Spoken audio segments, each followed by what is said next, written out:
কৈছোঁ, কাৰণ মই ভাবোঁ মোৰ কাৰণে অভিনয় কৰাটো, গাড়ী চলোৱাটো, খানা ৰন্ধা, বাচন ধোৱা, ঘৰ সৰা, ঘৰ মোচা সকলো সহজ।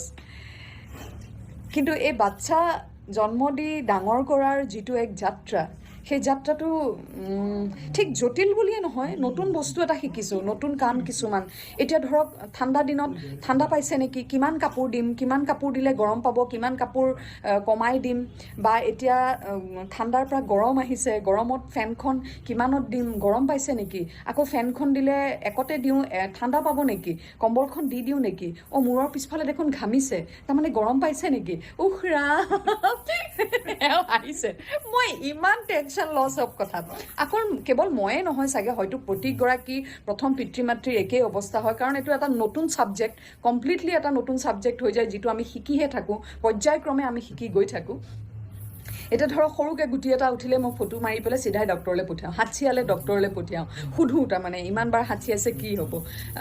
তেখেতে সেইকাৰণে হয়তো আমাৰ পৰীৰ আদিত্ৰীৰ ডক্টৰ পাৰ্থপ্ৰতিম বৰা ডাঙৰীয়াই মোক এবাৰ কৈছিলে হাঁহি হাঁহি, মাক হোৱাটো ইমান সহজ ভাবিছা নেকি? সঁচাকৈ সহজ নহয়।